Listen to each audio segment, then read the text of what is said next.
Welcome to Voice of Surya. In this video, we will see how to conduct the preliminary hearing under Rule 14 of CCSCC Rules 1965. I request you to go through the full rule positions before implementing them. CCSCC Rules 1965 के Rule 14 के सब Rule 7 यह कहता है कि inquiry officer को disciplinary authority से documents मिलने के बाद 10 दिन के अंदर चार्ज ऑफिसर उनके सामने प्रस्तुत होना चाहिए। अगर 10 दिन में पॉसिबल नहीं है तो थोड़ा और time, not more than 10 days, तो मैक्सिमम 20 डेज के पहले पहले एक बार सब लोग मिलेंगे। इसको प्रिलिमिनरी हियरिंग बोलते हैं। अब इसका मतलब है कि उनको डिसिप्लिनरी अथॉरिटी से डॉक्यूमेंट्स मिलने के 10 दिन के अंदर इंक्वायरी ऑफिसर एक लेटर भेजेंगे चार्ज ऑफिसर को और कॉपी टू प्रेजेंटिंग ऑफिसर। उसमें लिखेंगे कि आप जो है 10 दिन के अंदर फलाना डेट को फलाना जगह पे फलाना टाइम पे एक बार प्रस्तुत हो जाइए, प्लीज अपीयर बिफोर मी। उसके जवाब में चार्ज ऑफिसर अगर थोड़ा सा और टाइम मांगते हैं फॉर सम जेन्युइन रीजंस, वो टाइम दे सकते हैं, but not more than 10 more days. So पहले 10 डेज के अंदर हो जाना चाहिए। अगर 10 डेज के अंदर नहीं हुआ तो 10 डेज और टाइम लेकर के, यानी कि 20 डेज के अंदर ये फर्स्ट मीटिंग जो है ये खत्म हो जाना चाहिए। इसी को हम प्रिलिमिनरी हियरिंग बोलते हैं। और ये प्रिलिमिनरी हियरिंग के लिए इंक्वायरी ऑफिसर जो लेटर भेजेंगे चार्ज ऑफिसर को, उसमें क्या क्या कंटेंट्स होना चाहिए जरा देखते हैं एक बार। सबसे पहले यह होना चाहिए कि उनको इंक्वायरी ऑफिसर जो अपॉइंट किया गया उसका अथॉरिटी नंबर लिखेंगे, ऑफिस ऑर्डर का नंबर लिखेंगे जो भी है, और चार्जशीट का रेफरेंस भी देंगे, और कौन सा टाइम में कौन सा दिन को कहां पर वो प्रिलिमिनरी हियरिंग कंडक्ट करना चाहते हैं इंक्वायरी ऑफिसर, उसका भी पूरा डिटेल दे देंगे। और ये भी साफ करेंगे कि प्रिलिमिनरी हियरिंग में सिर्फ प्रिलिमिनरी बातें होंगी, कोई इंक्वायरी नहीं होगा इसमें, और कोई विटनेसेस का एग्जामिनेशन नहीं होगा। प्रिलिमिनरी हियरिंग में सिर्फ यही होता है कि आगे की इंक्वायरी कैसे करना है उसके लिए एक शेड्यूल ड्रा करते हैं, उस चीज के लिए प्रिलिमिनरी हियरिंग होते हैं, और कुछ बेसिक क्वेश्चंस होते हैं जो हम आगे देखेंगे। और उसमें यह भी लिख सकते हैं उस लेटर में कि यदि चार्ज ऑफिसर को ऑलरेडी उसने किसी डिफेंस असिस्टेंट को आइडेंटिफाई कर लिया तो उसकी डिटेल्स भेजेंगे इंक्वायरी ऑफिसर को इमीडिएटली, और रूल्स के हिसाब से यदि वो रिक्वेस्ट ठीक है तो उसको परमिशन दिया जाएगा डिफेंस असिस्टेंट का काम करने के लिए। वो डिफेंस असिस्टेंट को भी प्रिलिमिनरी हियरिंग में लेके आ सकते हैं। अब एक सैंपल नोटिस देखेंगे प्रिलिमिनरी हियरिंग के लिए जो इंक्वायरी ऑफिसर चार्ज ऑफिसर को लेटर भेजेंगे, तो वो लेटर का क्या क्या कंटेंट होगा। लेटर हेड पे ये लेटर होगा जनरली, अगर लेटर हेड है तो, यदि वो रिटायर्ड ऑफिशियल है तो व्हाइट पेपर पे भी चलेगा। ये लेटर ईमेल और स्पीड पोस्ट में भेजना चाहिए नॉर्मल सर्कमस्टांसेस में। ये लेटर एड्रेस होगा चार्ज ऑफिसर को और कॉपी टू होगा प्रेजेंटिंग ऑफिसर को। हम देखते हैं अभी। सब्जेक्ट होगा departmental inquiry into the charges framed against so and so and so. Reference chargesheet का यहां पे रेफरेंस देंगे, सर मैडम जो भी है। Number 1 point, I have been appointed as inquiring authority, जैसे कि हमने बोला उसका रेफरेंस पूरा देना चाहिए कि इनको इंक्वायरिंग ऑफिसर बनाने का जो अथॉरिटी लेटर जो है। Number 2, accordingly a preliminary hearing in the case will be held by me, फलाना फलाना टाइम पे मैं प्रिलिमिनरी हियरिंग फलाना जगह पे होल्ड करना चाहता हूं। The main purpose of this hearing is to sort out the preliminaries and submission of the lists of additional documents and defense witnesses, if any. It may be noted that no witnesses will be examined on the above preliminary hearing. और इसके बाद third point में लिखेंगे, you are directed to attend the preliminary hearing on the said date, time and place. आपको इस preliminary hearing में भाग लेना कंपलसरी है। You are directed, आपको डायरेक्शन दिया जाता है। ये कोई रिक्वेस्ट नहीं है, सजेशन नहीं है, this is a direction by the inquiry officer. Fourth point, यदि म्यूचुअली एग्रीएबल है सबको उस पर्टिकुलर मीटिंग में, तो एनेक्सर 3 में जो डॉक्यूमेंट्स लिस्टेड हैं उसकी ओरिजिनल डॉक्यूमेंट्स की इंस्पेक्शन भी उसी दिन एक स्पेसिफिक टाइम पे कर सकते हैं। नंबर 5th पॉइंट, यदि आपने ऑलरेडी डिफेंस असिस्टेंट के बारे में कुछ सोच लिया है तो उनके डिटेल्स जो है इमीडिएटली भेज दीजिए, so that permission can be accorded as per rules for his participation in the preliminary hearing if you so wish. मतलब इसमें चार्ज ऑफिसर को यह भी बता रहे हैं कि यदि आपने किसी डिफेंस असिस्टेंट को ऑलरेडी आइडेंटिफाई कर लिया तो उनके डिटेल्स हमको जल्दी भेज दीजिए, ताकि रूल्स के हिसाब से यदि परमिसिबल है तो उनको हम परमिशन दे देंगे और वो भी प्रिलिमिनरी हियरिंग में भाग ले सकते हैं यदि चार्ज ऑफिसर चाहे तो। 6th पॉइंट इंपॉर्टेंट है, in case you fail to appear at the appointed date and time the proceedings will be taken ex parte. मतलब जिस दिन जिस टाइम में जहां पर आपको बुलाया गया है, यदि आप प्रेजेंट नहीं होते तो एक्स पार्टे भी इंक्वायरी चल सकता है। एक्स पार्टे मतलब आपके बिना भी प्रोसेस करके हम इंक्वायरी को आगे बढ़ाएंगे, आपके लिए इंडेफिनिटली हम रुकेंगे नहीं। Kindly acknowledge the receipt of this notice. अब देखिए, ये इंक्वायरी ऑफिसर लिखेंगे, साइन करेंगे नीचे और कॉपी टू प्रेसिडिंग ऑफिसर को देंगे, और चार्ज ऑफिसर का कंट्रोलिंग ऑफिसर जो है, जो उनका रिलीविंग अथॉरिटी है, उनको भी हम एक कॉपी देंगे with request to serve the copy to Sri so and so under receipt and relieve him accordingly to attend the preliminary hearing as per schedule। यानी कि इसका कंट्रोलिंग अफसर को भी बोलेंगे कि आपके नीचे जो काम कर रहे हैं उनके ऊपर जो चार्जशीट दिया गया उसके लिए हम एक प्रिलिमिनरी हियरिंग कर रहे हैं फलाना डेट को, ये लेटर जो है उनको सर्व करिए, उनका रसीद ले लीजिए और उनको टाइम पे रिलीव कर लीजिए ताकि वो प्रिलिमिनरी हियरिंग को अटेंड कर सके।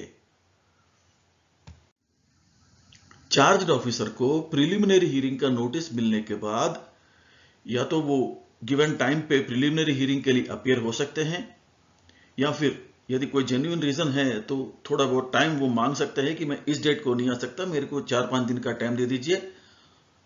3rd पॉइंट, वो यदि इस इंक्वायरी ऑफिसर से किसी भी पुराने मुद्दे को लेकर के खुश नहीं है तो इंक्वायरी ऑफिसर को चेंज करने के लिए वो डिसिप्लिनरी अथॉरिटी को एक पिटीशन सबमिट करेंगे जिसको हम बयास पिटीशन बोलते हैं। उसमें पूरा रीजन देना पड़ेगा कि इनके साथ इससे पहले क्या क्या हुआ था उन दोनों के बीच में, और उनको जो है ना बिलीफ नहीं है कि यदि ये इंक्वायरी ऑफिसर रहेंगे तो उनको जस्टिस मिलेगा। तो वैसा बयास पिटीशन एक मूव कर सकते हैं, या फिर नोटिस मिलने के बाद उसको टोटली वो इग्नोर करेंगे और उसको रेस्पॉन्स ही नहीं देंगे इंक्वायरी ऑफिसर को। तो ये चारों कंडीशन में कुछ भी हो सकता है। लेकिन यदि चार्ज ऑफिसर को नोटिस मिला है इंक्वायरी ऑफिसर से और 2-3 बार लगातार ओकेशंस में उनको मिलने के बाद भी वो जवाब नहीं देते, वो रेस्पॉन्ड ही नहीं करते, तो इंक्वायरी को एक्स पार्टे कर सकते हैं। There is no need to give any notice in the newspaper और टू वेट इंडेफिनिटली। ये जब तक जवाब नहीं देंगे चार्ज ऑफिसर, उसके लिए इंडेफिनिटली वेट करने की जरूरत नहीं है। अगर हमें पक्का पता है कि इनको नोटिस मिल चुका है और ये फिर भी इसका रेस्पॉन्स नहीं दे रहे हैं, तो न्यूज़पेपर में कोई एडवर्टाइजमेंट देने की भी कोई जरूरत नहीं है। सीधा सीधा 2-3 बार देख करके अगर ये कोऑपरेट नहीं कर रहे या रेस्पॉन्ड नहीं कर रहे तो सीधा एक्स पार्टे इंक्वायरी कर सकते हैं। अब एक्स पार्टे इंक्वायरी के बारे में मेरे चैनल में ऑलरेडी मैंने अलग से वीडियो एक बनाया है एक्स पार्टे इंक्वायरी के बारे में, उसको आप देख सकते हैं। किसी भी केस में इंक्वायरी ऑफिसर यदि अपॉइंट होते हैं तो उसकी कॉपी चार्ज ऑफिसर को भी दिया जाता है, और चार्ज ऑफिसर वो कॉपी मिलने के बाद इमीडिएटली या फिर प्रिलिमिनरी हियरिंग के टाइम में कभी भी बयास पिटीशन उसको मूव करना है तो वो कर सकते हैं, सबमिट कर सकते हैं। बयास पिटीशन का मतलब यही है कि चार्ज ऑफिसर का इंक्वायरी ऑफिसर के साथ इससे पहले कोई मुलाकात हुई जिसमें जो है उनका डिफरेंस ऑफ ओपिनियन हो या इससे पहले कोई झगड़ा हुआ हो, और यदि चार्ज ऑफिसर मानते हैं कि इंक्वायरी ऑफिसर यही अगर कंटिन्यू करेगा तो इस केस में उनको जस्टिस नहीं मिलेगा, यदि वो ऐसा बिलीव करते हैं तो वो पूरा रीजन के साथ एक पिटीशन रिप्रेजेंट करेंगे डिसिप्लिनरी अथॉरिटी को कि ये इंक्वायरी ऑफिसर को आप चेंज करिए, इनके ऊपर मुझे फेथ नहीं है फलाना फलाना रीजन की वजह से। फिर डिसिप्लिनरी अथॉरिटी उसको देखेंगे, यदि वो मानेंगे तो इंक्वायरी ऑफिसर को चेंज भी कर सकते हैं, यदि नहीं मानेंगे तो वो भी ऑर्डर पास करेंगे, no no your request is not justified, the same inquiry officer will continue. उसके बाद भी चार्ज ऑफिसर एपेलेट अथॉरिटी को भी एक और बयास पिटीशन सबमिट कर सकते हैं कि मेरा पुराना बयास पिटीशन जो है डिसिप्लिनरी अथॉरिटी ने माना नहीं है, आप जरा इसको सुनिए, फलाना फलाना रीजंस है, इंक्वायरी ऑफिसर को चेंज करने के लिए आप डायरेक्शन पास कीजिए। अब एपेलेट अथॉरिटी भी इसको देखेंगे और मानना नहीं मानना उनके हाथ में है, फाइनल डिसीजन वो दे देंगे, तो उसके बाद कोई बयास पिटीशन नहीं होगा। यदि डिसिप्लिनरी अथॉरिटी और एपेलेट अथॉरिटी दोनों ने बयास पिटीशन को खारिज कर दिया है, इंक्वायरी ऑफिसर को चेंज नहीं किया है, तो आगे कोई और बयास पिटीशन सबमिट करने का कोई स्कोप नहीं होता है उसके बाद। तो जब इंक्वायरी ऑफिसर को पता होता है कि मेरे खिलाफ एक बयास पिटीशन सबमिट किया है, तो उसके बाद उनको इंक्वायरी में आगे नहीं बढ़ना चाहिए जब तक कि डिसिप्लिनरी अथॉरिटी का बयास पिटीशन के ऊपर डिसीजन नहीं आता है। डिसीजन आने के बाद यदि वो बोलेंगे कि आप कंटिन्यू करिए, तभी इंक्वायरी ऑफिसर इंक्वायरी में आगे बढ़ेंगे। यदि उनको पता चला कि डिसिप्लिनरी अथॉरिटी ने तो सेम इंक्वायरी ऑफिसर को कंटिन्यू करने के लिए बोला है, लेकिन अपीलेट अथॉरिटी के पास एक और बयास पिटीशन सबमिट किया हुआ है, तो उसका डिस्पोजल के लिए भी इंक्वायरी ऑफिसर वेट करेंगे। लेकिन इंक्वायरी एक बार शुरू हो गया और बीच में जो किसी चीज के ऊपर इंक्वायरी ऑफिसर ने कोई डिसीजन दिया है, तो उस डिसीजन के ऊपर दोबारा बयास पिटीशन नहीं हो सकता है। अब यदि कोई बयास पिटीशन की बात नहीं है, तो प्रिलिमिनरी हियरिंग में इंक्वायरी ऑफिसर चार्ज ऑफिसर को कुछ बेसिक सवाल करेंगे। वो देखेंगे कि क्या क्या सवाल है। पहला सवाल यह है कि आपको चार्जशीट मिला है क्या, उसके बाद आपको समझ में आए क्या चार्जेस क्या है उसके अंदर। नंबर 3, आप एक्सेप्ट करते हैं या डिनाई करते हैं चार्जेस को, और आपको कोई डिफेंस असिस्टेंट चाहिए क्या, आप यूटिलाइज करना चाहते हैं फैसिलिटी को, और आपको अपने डिफेंस में कोई एडिशनल डॉक्यूमेंट्स चाहिए या कोई डिफेंस डॉक्यूमेंट चाहिए आपको अपने सपोर्ट के लिए, तो वो भी एक पर्टिकुलर फॉर्मेट दिया जाता है, उस फॉर्मेट में गिवन टाइम लिमिट के अंदर देना चाहिए। और ये क्वेश्चंस के आंसर जो भी उन्होंने वहां पर बोला है, तो उनको रिकॉर्ड करके डेली ऑर्डर शीट बनाया जाता है, और सबसे पहले इंक्वायरी ऑफिसर साइन करेंगे और उसके नीचे प्रेजेंटिंग ऑफिसर और चार्जर ऑफिसर भी डेली ऑर्डर शीट के ऊपर साइन करेंगे। चार्ज ऑफिसर डिफेंस असिस्टेंट का सर्विसेज यूटिलाइज करने के लिए किसी भी स्टेज पे डिसीजन ले सकते हैं। अगर पहले उन्होंने डिसीजन नहीं लिया, तो बाद में भी वो रिक्वेस्ट सबमिट कर सकते हैं कि नहीं नहीं, अब मुझे इस स्टेज से डिफेंस असिस्टेंट चाहिए, and inquiry officer should not reject that request. वैसे ही उनको जो डॉक्यूमेंट्स और विटनेसेस चाहिए उनके डिफेंस में, ये पहले नहीं बताया, तो स्टेट विटनेसेस का डिपोजिशन खत्म होने से पहले कभी भी वो डॉक्यूमेंट्स और विटनेसेस का लिस्ट दे सकते हैं। पहले नहीं दिया तो बाद में नहीं देना, ऐसा कोई चीज नहीं है। पहले उन्होंने नहीं दिया तो भी स्टेट विटनेसेस के रिकॉर्डिंग ऑफ डिपोजिशन से पहले कभी भी ये अपना डॉक्यूमेंट्स और विटनेसेस जो उनके डिफेंस में चाहिए उनका लिस्ट वो प्रोवाइड कर सकते हैं गिवन फॉर्मेट में। और ये इंस्पेक्शन ऑफ डॉक्यूमेंट जो है, जरूरी नहीं है कि प्रिलिमिनरी हियरिंग के दिन ही खत्म होना। ये बात जो है म्यूचुअली कन्वीनियंट डेट बाद में कभी भी डिसाइड करके, जनरली 10 दिन के अंदर, तो प्रिलिमिनरी इंक्वायरी के बाद भी अगले दिन भी हो या 10 दिन के अंदर कभी भी हो, इंस्पेक्शन ऑफ डॉक्यूमेंट्स कर सकते हैं। ये प्रिलिमिनरी हियरिंग जो है जनरली जहां पर इंक्वायरी ऑफिसर पोस्टेड है या रिसाइड कर रहे हैं, तो वहीं पे होगा। सीओ के पास जाना या पीओ के पास जाना प्रिलिमिनरी हियरिंग के टाइम में इंक्वायरी ऑफिसर के लिए कोई जरूरी नहीं है। अब हम देखेंगे कि प्रिलिमिनरी हियरिंग का डेली ऑर्डर शीट कैसे होता है। सबसे ऊपर डेली ऑर्डर शीट का नंबर लिखेंगे, डेट लिखेंगे, सब्जेक्ट लिखेंगे, टॉपिक होगा प्रिलिमिनरी हियरिंग। नंबर 1 पॉइंट, जैसे कि हमने पहले नोटिस दिया है सबको, वैसे ही ये जो प्रिलिमिनरी हियरिंग है मैंने कंडक्ट किया है। मैं मतलब इंक्वायरी ऑफिसर ने, ये सब इंक्वायरी ऑफिसर लिखते हैं इसीलिए ये मैंने किया है, अंडरसाइंड किया है, वैसे आएगा इसमें जो है। Preliminary hearing was held by me accordingly and the following और प्रेजेंट। कौन कौन प्रेजेंट होगा? चार्ज ऑफिसर होंगे, प्रेजेंटिंग ऑफिसर होंगे। यदि ऑलरेडी डिफेंस असिस्टेंट का परमिशन दे रखा है तो वो भी इसमें भाग ले सकते हैं।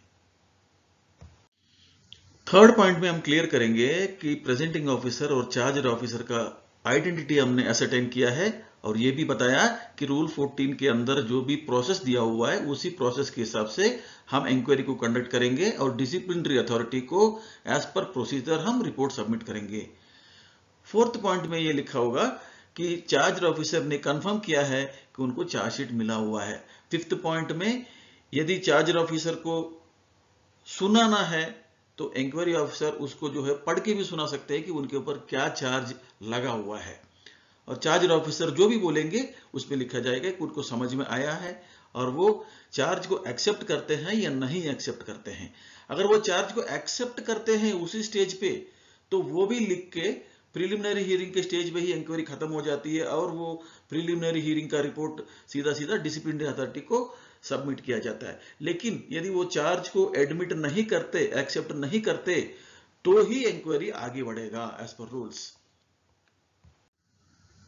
चार्ज ऑफिसर को जो डिफेंस असिस्टेंट चाहिए उसके बारे में 6th पॉइंट पे लिखेंगे। यदि वो अवेल करना चाहते हैं तो वो डिटेल्स दे देंगे सारे। यदि वो ऑलरेडी उन्होंने आइडेंटिफाई कर रखा है तो जो प्रपोज डिफेंस असिस्टेंट का जो डिटेल्स है वो इंक्वायरी ऑफिसर को सीधा सीधा पहले ही दे देंगे, और वो सारे पेपर्स पढ़ने के बाद रूल के हिसाब से वो एक्सेप्टेबल है तो प्रपोज डिफेंस असिस्टेंट को सीधा सीधा प्रिलिमिनरी हियरिंग के टाइम से ही पार्टिसिपेट करने के लिए इंक्वायरी में परमिशन भी दे सकते हैं। नंबर 7 में चार्ज ऑफिसर को इंक्वायरी ऑफिसर के ऊपर फेथ है या नहीं, वो पॉइंट भी लिख सकते हैं। जनरली ये most of the iOS ask कि ये पूछेंगे कि ये मेरे ऊपर आपको फेथ है या नहीं है, लेकिन ये पूछना इस स्टेज पे कोई जरूरी नहीं है, क्योंकि फेथ नहीं है तो चार्ज ऑफिसर अपने आप बायस पिटीशन डालेगा। तो पॉइंट नंबर 8 पे चार्ज ऑफिसर को जो भी एडिशनल डॉक्यूमेंट्स चाहिए वो डॉक्यूमेंट सबमिट करने का एक फॉर्मेट होता है। वो फॉर्मेट भी हम डेली ऑर्डर शीट में सप्लाई करते हैं। इसी फॉर्मेट में उनको गिवन टाइम लिमिट के अंदर उनको जो जो डॉक्यूमेंट चाहिए उनको इस फॉर्मेट में एक लिस्ट जो है वो देना पड़ेगा इंक्वायरी ऑफिसर को। तो इसी प्रकार से जैसे कि उनको एडिशनल डॉक्यूमेंट्स का लिस्ट देने का प्रोविजन है, वैसे ही उनके फेवर में बोलने वाले कोई विटनेसेस अगर हैं तो उनको हम डिफेंस विटनेसेस बोलते हैं, और वो डिफेंस विटनेसेस को भी एक लिस्ट के रूप में इस पर्टिकुलर फॉर्मेट में देना पड़ता है एक गिवन टाइम लिमिट के अंदर इंक्वायरी ऑफिसर को। और उसके बाद इंक्वायरी ऑफिसर खुद एक डिसीजन लेंगे इनमें से सबको परमिट करना है या जो रिलेवेंट है उन्हीं को परमिट करने का है। उसके बाद चार्जशीट के एनेक्स 3 में जो डॉक्यूमेंट्स मेंशन किए हुए हैं उनका ओरिजिनल डॉक्यूमेंट्स के साथ कंपेयर करके, मतलब ओरिजिनल डॉक्यूमेंट्स का इंस्पेक्शन करने के लिए कब एक सिटिंग रखना है वो एक म्यूचुअल कंसेंट के साथ सभी लोग मिलकर के प्रिलिमिनरी हियरिंग में डिसाइड कर लेंगे। वो इंस्पेक्शन जो है उसी दिन शाम को भी हो सकता है या फिर अगले दिन भी हो सकता है या अगले 10 दिन के अंदर कभी भी हो सकता है as per the mutual convenience. ये डेली ऑर्डर शीट का कंटेंट्स है प्रिलिमिनरी का। उसके बाद नीचे देखिए सबसे ऊपर साइन करेंगे इंक्वायरी ऑफिसर, क्योंकि वो कंडक्ट कर रहे हैं, वो लिख रहे हैं पूरा कुछ कि मैंने ऐसे किया है, मेरे सवाल का ये जवाब मिला है, मैंने उनको ये अपॉर्चुनिटी दिया है कि उनको एडिशनल डॉक्यूमेंट्स चाहिए तो वो ये फॉर्मेट में देना है, उनको विटनेसेस चाहिए अपने डिफेंस में तो ये फॉर्मेट में देना है। तो ये पूरा प्रोसीडिंग्स कंडक्ट करने वाले इंक्वायरी ऑफिसर है, इसलिए सबसे ऊपर वो साइन करेंगे। और जो जो और पार्टिसिपेट किया इसमें, जैसे कि प्रेजेंटिंग ऑफिसर, चार्ज ऑफिसर, यदि कोई डिफेंस असिस्टेंट है तो वो नीचे साइन करेंगे। चार्ज ऑफिसर को और प्रेजेंटिंग ऑफिसर को प्रिलिमिनरी हियरिंग का डेली ऑर्डर शीट मिलने के बाद जनरली प्रेजेंटिंग ऑफिसर को कुछ करने का नहीं होता है। लिस्ट जो देना है अगर चाहिए तो वो लिस्ट देने का जिम्मेदारी है चार्ज ऑफिसर का। वो लिस्ट डायरेक्टली आईओ को सबमिट करेंगे बाय ईमेल, स्पीड पोस्ट, उसमें पीओ को कॉपी देने की जरूरत नहीं है। उसके बाद आईओ क्या करेंगे, क्या नहीं करना चाहिए उनको, ये आंसर्स हम अगले वीडियो में देखेंगे। Please subscribe to my channel and press the bell icon for receiving the notification about the next video. ये अपने इंटरेस्टेड कोलिग्स के साथ भी ये वीडियो आप प्लीज शेयर करिए। Thank you very much friends. With best wishes from Voice of Surya. Namaste. Jai Hind.